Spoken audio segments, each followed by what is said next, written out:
mapping more granularly the natural gas critical infrastructure across the state. And importantly, in conjunction with TDM and under the leadership of Chief Kidd, the Texas Energy Reliability Council is up and running to enhance communication and planning between state agencies, the electric industry, and the natural gas industry. And for the first time ever, in the event of an emergency, representatives from ERCOT, the PUC, the Railroad Commission, Texas Department of Transportation, and TCEQ will be shoulder to shoulder in our State Operations Center to ensure that those agencies and those industries have a central point of communication to provide the best possible services to Texans. That has never happened before, and as you can imagine, is a dramatic improvement in our emergency response and management capabilities. Texans should know that they have the best grid that this state has ever had going into this winter. They deserve to keep their lights on, and we will continue working to ensure that happens. Happy to take some questions. Chairman, Rudy. A lot of critics, up to the point of this new rule with the natural gas, have likened the situation of having a brand new, beautiful, heavy-duty pickup truck with no gas in it, or no diesel to make it go. Are we going to be able to start this engine? Absolutely. The new rule from the Railroad Commission removes any opt-out ability for the most large volume, important pieces of natural gas supply chain, from the wellhead to pipelines to processing plants. And those facilities represent over 80% of daily production of natural gas in this state. I was going to say, from a percentage-wise, worst case scenario, we have another February. What's protected? You know, will we have a need for, you know, will that be enough to keep the grid running, or will we have to start doing rolling blackouts? Our power plant fleet doesn't use nearly 80% of daily production on a daily basis. Of course, it goes up and down, but it's nowhere close to 80%. Today, can you say there will not be a repeat of February? The lights are going to stay on this winter. We have accommodated the combination of all of these efforts. Any one of these efforts would be on its own extraordinary. The combination of all of these reforms, these new rules, these new operating protocols are unprecedented, not only in ERCOT, but any other grid in America. Brad, in regards to these inspections that have already started, describe to us, A, will you allow media to go along with you on some of these inspections? And two, can you describe what are you doing? What are you looking for? So the weatherization is a process of determining whether they've put the right equipment in place to protect sensitive equipment or processes within their facilities. We have started a group within ERCOT to show that we have the right emphasis on weatherization. We've appointed an individual who was vice president over grid operations and planning. Now we have started a group called Planning and Weatherization to put the focus on weatherization. And we've hired in to that group about a dozen individuals to perform these inspections and to plan them throughout the year and to set standards in place.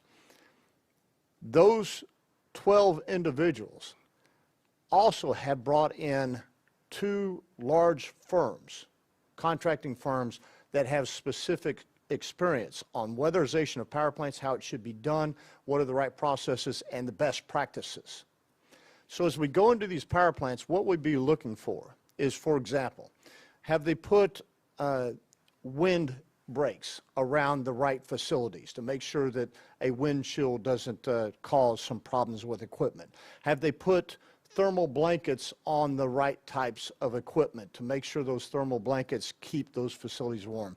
Have they appropriately set heat tracing in place so that pipes don't freeze up during cold weather?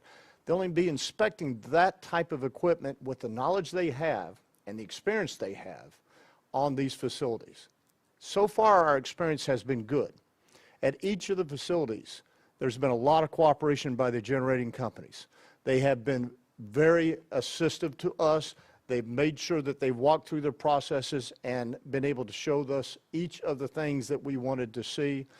In areas where we have found problems that need to be addressed, they've been very cooperative in quickly addressing those issues. So I feel very good so far about the inspections that have been done, as well as cooperation we've received out of both the generation and the transmission companies. No red flags, no failures so far? No red flags. We have done, as I said, about 55 of the inspections on the generation side to date. Remember, we started on December 2nd, so in that time we've done roughly 55 of those. We've started on December 7th with the transmission companies, and we've done 2 of those transmission companies. Chairman, you said, and the governor said, that the lights will stay on and that you guarantee it. This goes against the ERCOT report. So where's the disconnect and? Which the ERCOT report? falls? Sorry, which ERCOT report? The latest one that projects this winter preparedness. Sure, the Sarah report, I think is what you're referencing. So there's a big difference between the Sarah report and an operational prognosis. The Sarah report is a scenario analysis that evaluates a wide range of possibilities. And that is just a simple arithmetic of what kind of discount factor goes here and in what kind of scenario. It does not incorporate all of the extraordinary measures I've outlined today. That's a report that's been part of ERCOT for a long time, and that's something that we will continue to look at to improve the precision and granularity of that report. But it's a scenario analysis, not a prediction tool, and it doesn't incorporate these extraordinary measures. So you're saying the scenario analysis is false? It's excellent for scenario analysis. It's not a promise of an outcome. So there are lots of scenarios in there, by example, that show vast reserve of extra power, right? There's some that show there's a scenario where it could be low power and tight grid conditions. It's just like any other scenario. There's multiple possible outcomes. When we look at all of the efforts we've made, the assets we have in ERCOT now, I mean, it's hard to understate how much reform we have implemented in such a more short amount of time. But when you look at all of that and we look at the realities on the ground in front of us, yes, we can say the lights are going to stay on. How many generators have submitted their weatherization plans? Do you know how many more are going to, and how are you keeping track of which ones are submitting them and when they're going to that timeline? Right? So those operation plans came in with their attestations, and we received attestations on December the 1st. We expected to receive about 855 attestations. We've received about 97% of those on time. A few were still remaining to be dealt with, but 97% of those generation attestations came on time. Also, these attestations are coming from the CEOs of these companies. We wanted to make sure that we had the highest level executive engaged in actually signing on the dotted line that their generation was ready and prepared for this winter. Of the transmission companies, roughly, I believe, about 54 transmission companies we expected to receive attestations from. We have received 100% of those. So for the 3% that didn't submit their weatherization plans yet, are you tracking to make sure they're going to turn that in, or? Yes, we've been discussing those 3% with the PUC. So just to be, you're saying that so far only 3%, all but 3% have submitted their weatherization plans? That is correct. Chairman, you mentioned that the PUC is working with the Railroad Commission to map out critical natural gas infrastructure, but to my knowledge, the media hasn't gotten any indication of what the weatherization requirements might be for those natural gas facilities. You know, like electricity providers can be weatherized all they want, but if they don't have the fuel that they need, how much does it actually matter? Do you have any knowledge of what the weatherization requirements and deadlines might be on the natural gas side? So I'll defer the Railroad Commission on their rulemaking processes. I will say 2 things. The natural gas ecosystem is a vastly larger supply chain and ecosystem than power plants. Power plants are a discrete unit. They're large, very complicated units, but that's a discrete unit in one location. The natural gas system incorporates thousands of miles of pipelines, hundreds of processing plants, compressor stations, and thousands of producing wells, which is why the mapping committee, that's a conjunction with the Railroad Commission and the PUC, is meeting at a minimum monthly. Their subgroups, their working groups are meeting weekly, at least weekly, and they'll be providing a public-facing meeting of that mapping committee early in 2022. And so there will be an update on that in early 2022, and like I said, the most important part of this winter is we know that the biggest swath of the largest producers and conveyors of natural gas are designated critical infrastructure. We're going to keep improving and refining that with the mapping of the natural gas supply chain. So they're designated as critical, and then, their power is going to be turned off in an emergency, but has the PUC gotten any sort of reassurance from the Railroad Commission that those critical facilities have made any significant winterization efforts? Is that information being shared? We know that's in process.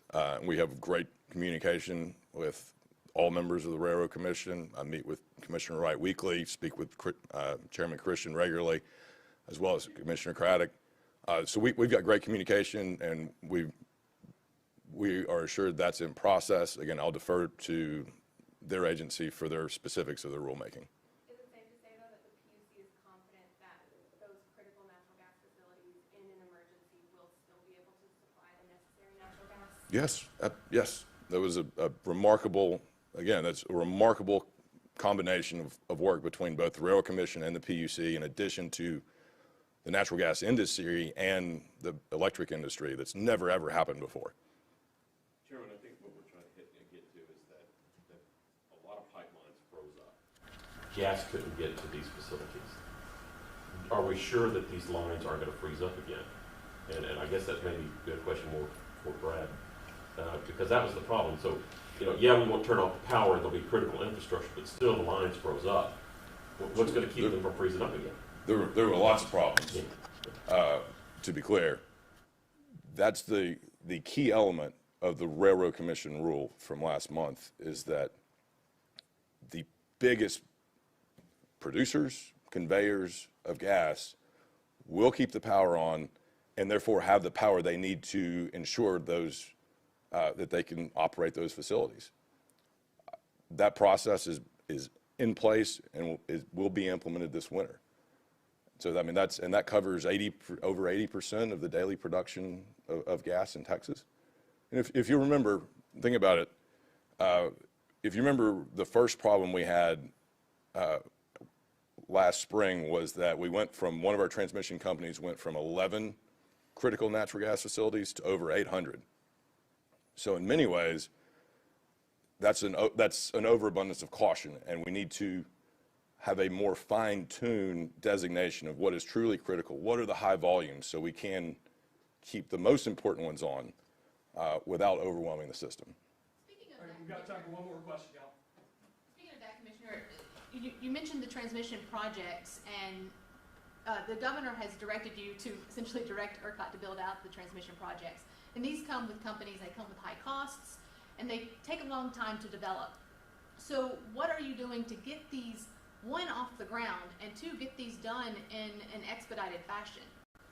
So lots of things. Commissioner Kovos, one of my colleagues, has done an extraordinary job leading the development of major transmission into the Rio Grande Valley, where we for a long time have known that there are stranded generating assets that can't get their power to the rest of the state.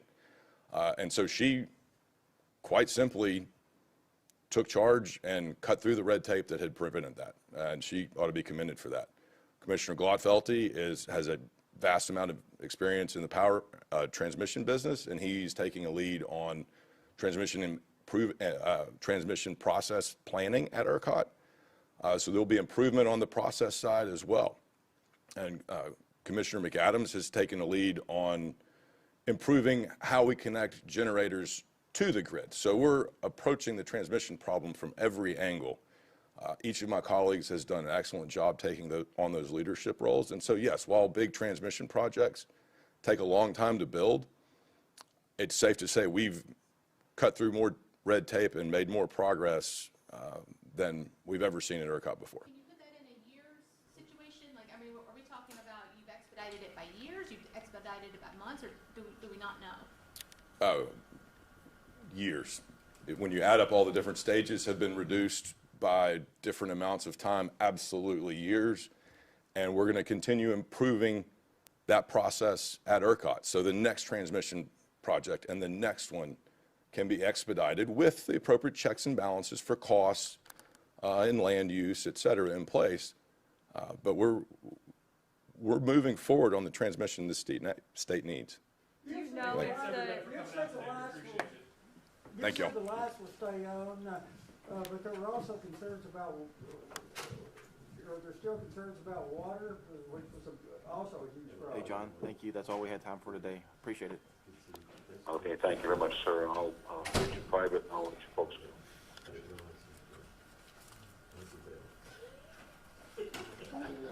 Chris Shine. Hey, Chris, how you doing, buddy?